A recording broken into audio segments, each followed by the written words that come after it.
vamos ouvir a Elizabeth Ribeiro, do Rio de Janeiro. Ela é psicóloga, com 35 anos de experiência na área clínica. Ela é mestre em filosofia e professora universitária aposentada, tendo supervisionado alunos em curso de graduação e pós-graduação. Ela também é membro da diretoria do Centro Ramakrishna Vedanta Rio de Janeiro e faz parte do grupo Gadai. Bem-vinda! Não preciso dizer que meu coração está palpitando. Tá muito som. O professor Marco Rojo é mais alto que eu.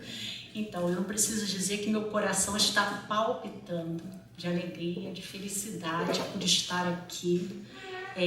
A convite de Swami Nirmalatmananda, que é uma grande honra para mim.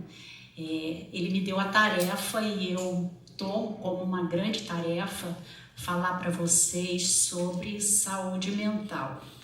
Foi o que ele me pediu, o tema que ele me pediu para abordar com vocês. Eu fiz uma colinha também, tá? É uma colinha. Na verdade, é para mim, não é para vocês não, tá? O professor Marcos Rojo lembrou muito bem que hoje é o dia da saúde. Então, quando a gente pensa em saúde, a gente sempre pensa em saúde de uma maneira integral. Saúde biopsicossocial, espiritual. Hoje em dia se usa muito também incluir o espiritual quando nós falamos de saúde. Inclusive tem algumas pessoas que já falam isso comumente. Eu preciso também cuidar da minha saúde espiritual. Eu vou para academia, eu faço psicoterapia, eu faço meditação, então eu estou cuidando da minha saúde espiritual. Eu frequento um templo, eu frequento uma igreja, eu frequento uma associação, então eu também estou cuidando da minha saúde espiritual. Então isso é muito comum, eu tenho escutado muito isso. E isso é muito bom. Não é? Quando nós escutamos, inclusive, pessoas jovens falando sobre isso. Então, eu vou pegar minha colinha no meu celular, porque esse aqui fica para vocês e a minha colinha do celular fica para mim, é melhor, né?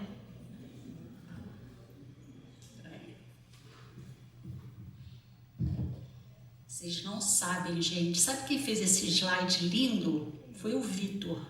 Eu dei para ele um bloco de notas, não é, com umas anotações, e ele fez esse slide lindo aí. Olha só, que primor, não é? Vitor, Swami Nirmalatmananda disse que Vitor ali o tempo todo trabalhando silenciosamente. E olha só o que ele fez. Que lindo, né? Olha só. Deixa eu abrir aqui. Espera aí um instantinho. Então, o que comumente... Tá certinho? Tá, né? Isso. O que comumente as pessoas, né, pensam quando nós falamos de saúde mental, eu falei de saúde integral, mas aqui eu vou abordar para vocês mais especificamente sobre a saúde mental, né? Eu falei boa saúde integral, mas eu vou abordar para vocês agora mais especificamente a saúde mental.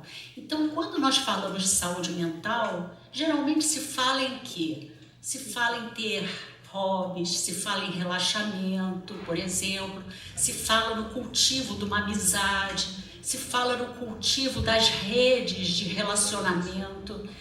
E hoje em dia, pessoal, essa questão de se cultivar uma rede de relacionamentos, uma rede de amizades, não é? Amizades sinceras, amizades do coração, isso é muito importante.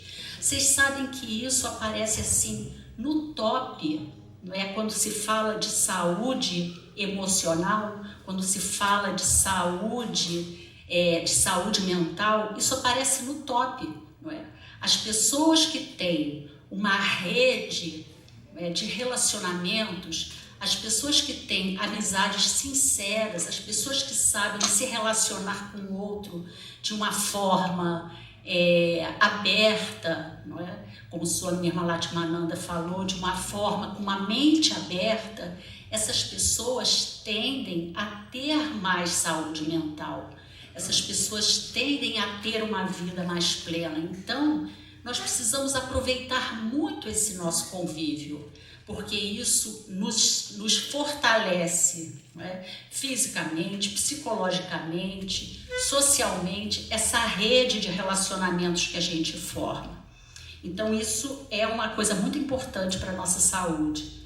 E se fala também, quando se fala de saúde mental, fazer exercícios, uma boa alimentação, se fala de higiene do sono, que isso é uma coisa muito comum se falar hoje, como o professor Marcos Rojo acabou de dizer, não é? Eu também deixo essa coisa, sabe, de muito celular, muito Facebook, muito Instagram, se bem que tem pessoas que trabalham com isso, não é?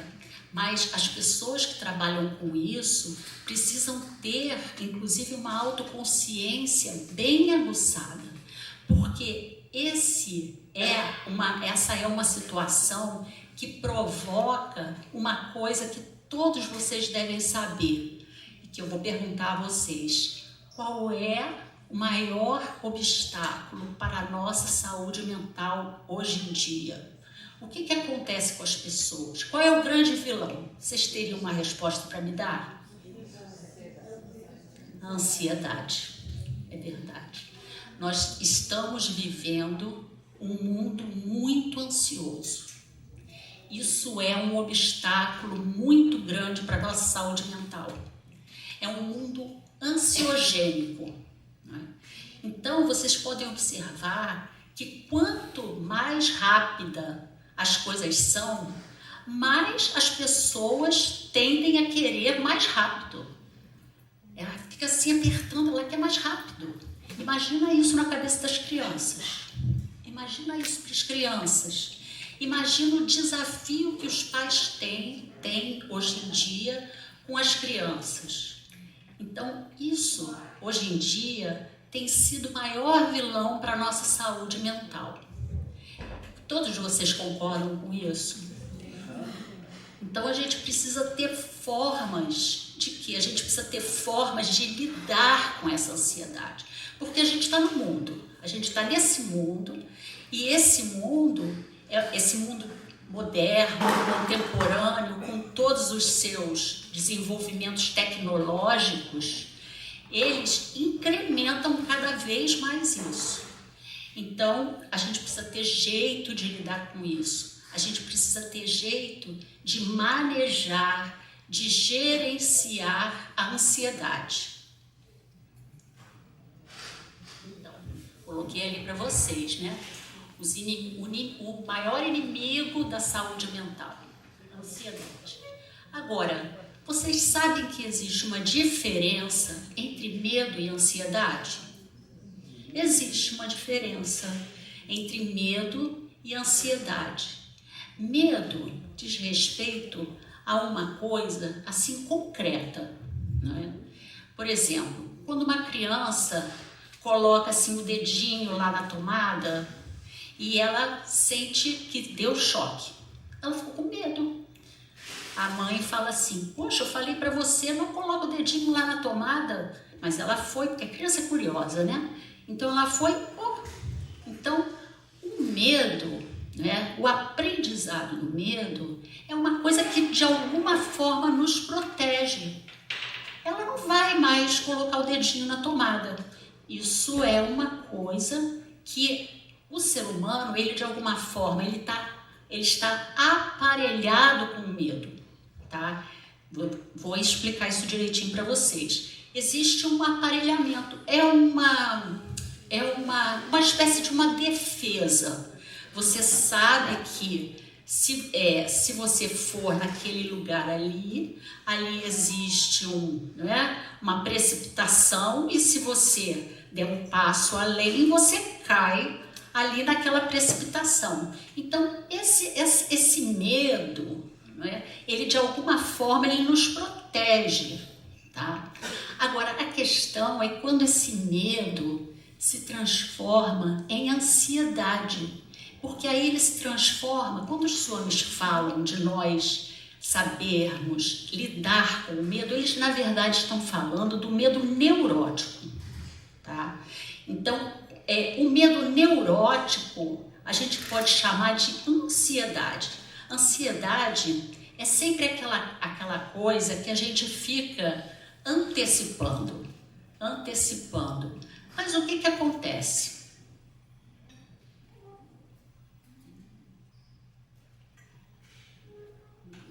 Sim. Então o que acontece? Nós temos, não é, algumas ferramentas, nós somos equipados com determinadas ferramentas. Por exemplo, a nossa mente, as nossas emoções, os nossos pensamentos, o nosso corpo são ferramentas, tá? Nós não nos limitamos a isso, né? Nós não nos limitamos a essas ferramentas, elas são ferramentas. A nossa mente é uma maneira de nós operarmos no mundo. As nossas emoções são maneiras de nós operarmos no mundo. Nós podemos usar o nosso pensamento, nós podemos usar as nossas emoções, nós precisamos usar o nosso corpo, porque o nosso corpo é um instrumento de ação. O que acontece? O que acontece é que muitas vezes nós confundimos esses instrumentos, essas ferramentas que nós temos de pensamento, de raciocínio, não é? Essas ferramentas, não é, da emoção, tá? Nós confundimos isso com aquilo que nós somos. Nós somos mais do que isso. Agora, nós precisamos aprender de alguma forma a usar essas ferramentas, a usar a ferramenta do pensamento, a usar a ferramenta das emoções, a integrar de uma forma harmônica pensamento, emoção e corpo, e ação, né? Pensamento, emoção e ação. Nós precisamos saber integrar essas três ferramentas que nós temos e administrar a ansiedade, administrar as emoções, administrar o processo mental, vai nos ajudar muito no sentido de nós limparmos determinados obstáculos, porque existem determinadas emoções, existem determinados pensamentos que são disfuncionais. Eles não funcionam, eles só nos atrapalham. Então, eles só nos prejudicam. E aí, então, nós ficamos assim, numa espécie de uma teia, né? Numa rede, num emaranhado de emoções e de pensamentos que, na verdade, ao invés de nos proporcionar, avançar, no sentido de amadurecer o nosso ego, não é? Porque a gente precisa amadurecer o ego. Como é que a gente vai amadurecer o ego? Sabendo lidar com esses nossos instrumentos, porque existe um aprendizado para isso, né? Existe um aprendizado para uma inteligência emocional, né? Para você saber utilizar a tua capacidade emocional, saber utilizar os teus pensamentos de uma forma que tenha uma funcionalidade positiva no mundo, na relação com as pessoas, na relação com você mesmo. Então, isso existe um aprendizado para isso, né? Por isso que eu coloquei para vocês aqui, né? Eu coloquei para vocês aqui a ansiedade boa. Por exemplo, eu estou ansiosa? Sim. Mas é uma ansiedade boa. É uma ansiedade que não me paralisa. É uma ansiedade de uma espécie de não é de tentar oferecer alguma coisa, atender um pedido do Swami, oferecer alguma coisa para vocês. De alguma forma é uma ansiedade boa. eu precisei me mover até aqui para estar falando para vocês. Isso é uma ansiedade boa, tá? A ansiedade negativa é quando nós ficamos conjecturando. Mas assim não vai dar certo. E aí as pessoas vão me olhar assim meio esquisita. E aí eu não vou saber falar para as pessoas. Essa ansiedade, ela é uma ansiedade negativa. Porque você fica projetando algo negativo no futuro. Ou seja, você precisa, né, se concentrar, não é, na sua tarefa, para que você possa fazer aquela sua tarefa de uma forma a oferecer, não é, aquele trabalho de uma forma boa, positiva. Então, se você fica conjecturando e projetando num futuro, isso vai dar, é aquele bichinho da ansiedade que às vezes a gente paralisa, ou às vezes a gente se atrapalha. Então, é como se fosse um bichinho que fica dentro da gente, né? É uma coisa que fica, né, ali. Então, isso promove um mal-estar, né? Um mal-estar da ansiedade, que pode, inclusive, gerar aquilo que hoje em dia é muito comum, que é a síndrome do pânico. Eu não vou falar de casos psicopatológicos, mas é por isso que o monitoramento, o gerenciamento da ansiedade é muito importante nos dias de hoje. E é por isso que a gente precisa se dar conta, porque a gente tem todo um entorno que nos puxa para isso. Por isso que o professor Marcos Rojo falou, não, olha, eu ficar vendo essas coisas, isso para nossa saúde mental é péssimo. Não é que nós vamos nos alienar, não é isso. Mas a gente precisa evitar determinadas situações, porque isso não contribui positivamente para a nossa saúde mental.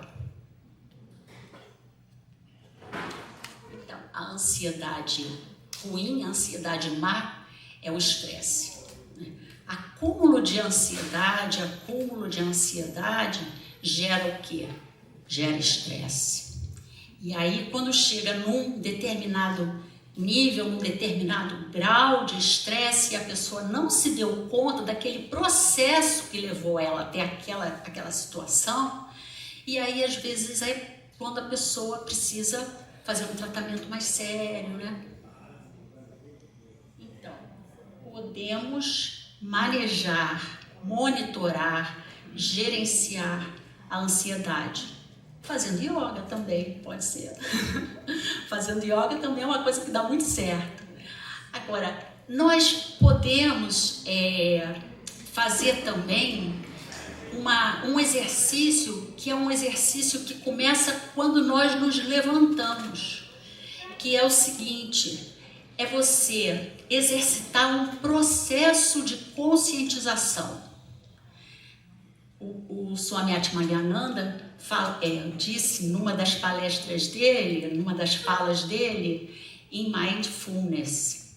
E ele falou que Mindfulness serve para meditação. É isso mesmo. Em psicologia acontece assim, a gente pode falar isso também. O processo de conscientização, que é a awareness, é você se dar conta de você. É você se dar conta, como é que eu estou me sentindo? Não é? Como é que está aqui? Aqui está tenso. Estou com as costas doendo. Eu estou com um pensamento muito acelerado. Eu ontem, naquela situação, com aquela pessoa, eu acho que eu senti raiva. Então, ser honesto com você mesmo. Isso é um processo de conscientização. É um processo em que você vai ser honesto com você mesmo em relação à sua postura, por exemplo. Né? Não é assim ficar de qualquer forma. É você se conscientizar como está o seu corpo. Como é que estão os seus pensamentos? Como estão as suas emoções? Como está o seu batimento cardíaco? Isso é uma coisa que a gente não adquire assim. é uma coisa que a gente cultiva, é uma coisa que a gente coloca em movimento, é um processo, isso é para a vida inteira. Esse cuidado de si é para a vida toda. Não é uma coisa que você possa fazer assim, eu vou fazer isso durante uma semana e vou ficar ótimo. Não. É uma coisa que você pode desencadear, vamos dizer, é um dispositivo, é algo que você pode cultivar para a sua vida inteira. Essa auto-observação, essa autorresponsabilidade do como você está, do como que você se comporta, do como que você se relaciona, assumir essa responsabilidade e não apontar o dedinho para o outro, porque tem mais aqui 3 apontando para a gente, né? Então, essa autorresponsabilidade, esse cuidado de si, é uma coisa muito importante nesse processo de saúde mental.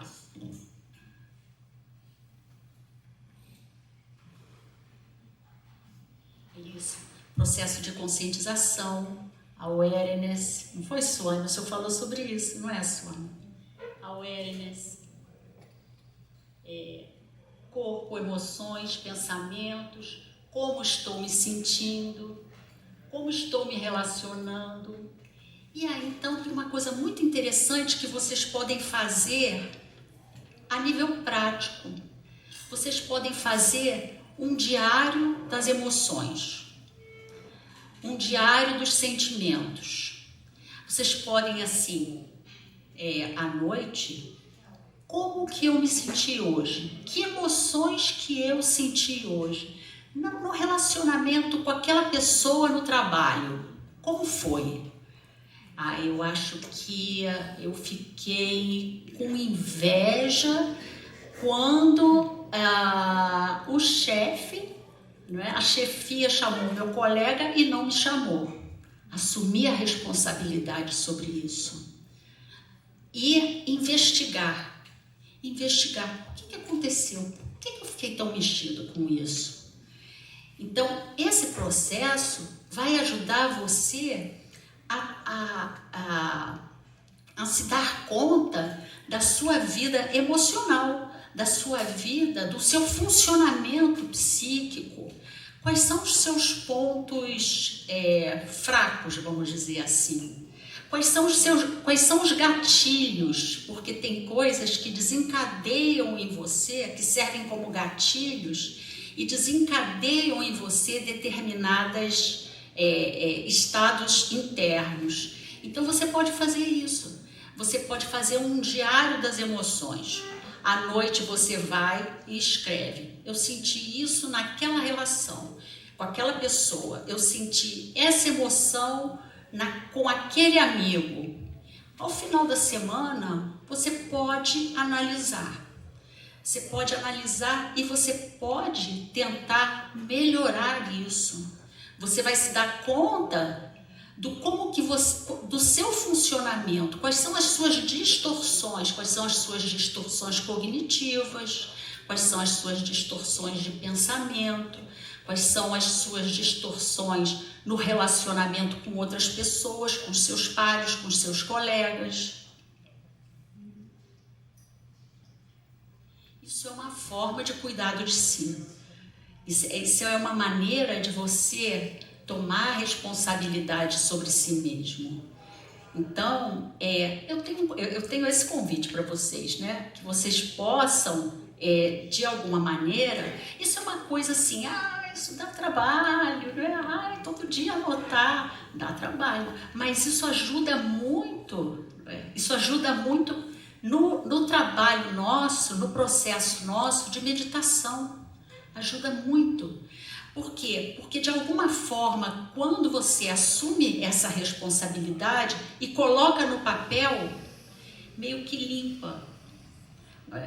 Eu senti isso naquela situação e limpou, e você deixou ali, e você se conscientizou e você fez um processo de awareness, que você, na hora de sentar para meditar, você vai sentar de forma mais mais tranquila. Não é? Você deixou ali e você se responsabilizou por aquilo. E aí você precisa entender, e é importante entender, que você não é aquilo. Você não é aquilo. Você não é aquela raiva.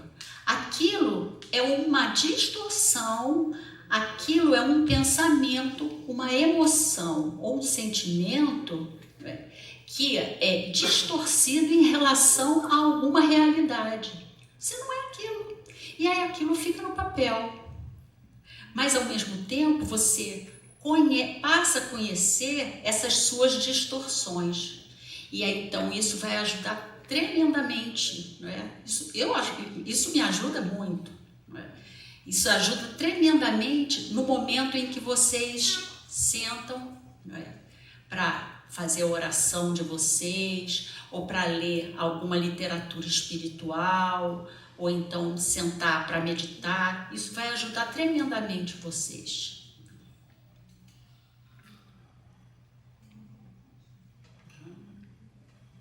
Pois é, né? É um grande benefício para cada um de nós e para o mundo e para as nossas relações. Isso, limpar os obstáculos, conhecer o ego, amadurecer o ego. Já falei disso para vocês, né? Agora, vocês sabem, né, para a gente fechar, vocês sabem que existe um autor, tem muita coisa de psicologia que esses autores foram estudar Vedanta. Então, tem um autor em psicologia que ele fala das necessidades humanas e ele fala da necessidade humana de autorrealização. Essa necessidade humana de autorrealização é uma coisa que é inerente a cada um de nós. Todos nós temos essa necessidade de autorrealização. Todos nós temos, é o que os swamis falam, essa aspiração pelo divino, essa aspiração pelo ser. Vocês sabem como que esse psicólogo, ele chegou a essa conclusão? Porque ele fez uma pesquisa. Ele fez uma pesquisa com professores na época que ele admirava demais. Ele queria saber o que essas pessoas tinham de diferente. Eles queriam saber por que essas pessoas viviam mais a gratidão, por que essas pessoas eram mais empáticas, mais compassivas, por que essas pessoas tinham uma rede de relacionamento mais amigável. Ele queria saber isso. Qual era a diferença dessas pessoas, desses professores que ele encontrou? Então, ele pôde ver que eram pessoas que tinham uma grande aspiração, uma grande necessidade, que ele chamava de necessidade transpessoal. Então, ele cunhou uma espécie assim de uma pirâmide. Ele fala das necessidades básicas, que são as necessidades que, assim, fome, sede, essas necessidades corporais, essas necessidades fisiológicas que nós temos.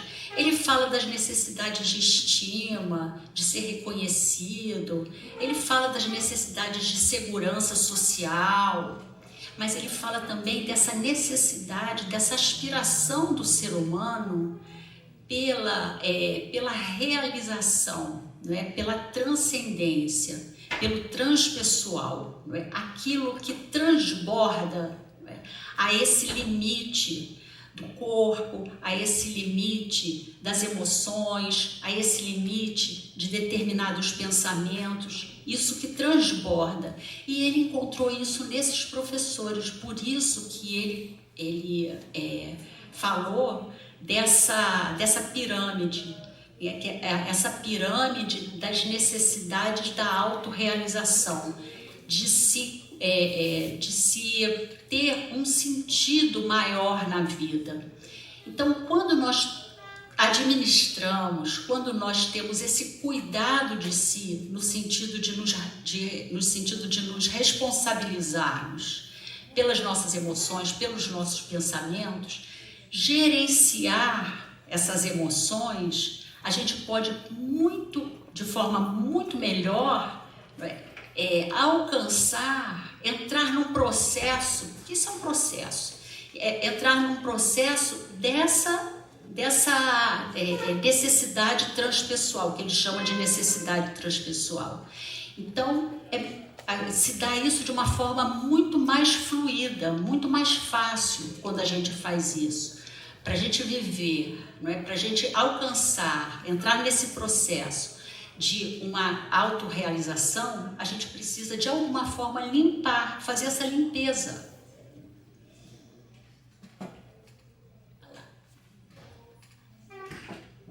Acabou, tá? Acabou. Eu espero ter contribuído com vocês. Eu espero que vocês, com isso, com essa fala, vocês possam, assim, ficar bem atentos a essa questão da ansiedade do mundo que a gente vive, que é uma coisa muito, muito danosa para a gente. E quando a gente aprende a fazer isso conosco, quando nós fazemos isso na nossa vida pessoal, a gente acaba repassando isso para as pessoas, porque isso vai acabar repassando nas nossas relações. Você vai se tornar uma pessoa menos defensiva, porque vocês sabem o que acontece. Às vezes a gente vê uma pessoa muito defensiva, você chega perto dela e ela já está ansiedade, ela está defensiva. Mas e aí, então, o que você pode fazer? Você está consciente, está na atenção plena, está num processo de conscientização, você pode chegar com mais amizade, com mais suavidade, com mais carinho, porque você sabe que aquela pessoa está defensiva, ela está sim de ansiedade. Então você, às vezes, por motivos que a gente não sabe, não cabe a gente saber também, a gente pode ter uma atitude para com a pessoa, que é essa atitude de amorosidade, de suavidade com ela. E aí vocês vejam, se a pessoa está num modo ansioso, sem saber gerenciar o estresse dela, e você também está de uma maneira que você tá assim, desligado, e aí então quando chega perto, choca. Aí choca, aí dá aquela eletricidade, choca. Então, se você está nesse processo de cuidado de si, de cuidado, de gerenciamento da sua ansiedade, você pode ajudar muito a você e ao outro. E aí vai ser um grande benefício para todos, tá bom? Então eu espero ter ajudado vocês nisso. Obrigado, Swami Nirmala-Atmananda, pela confiança. Obrigado, Swamis, Maharaj, obrigada. Boa noite para você.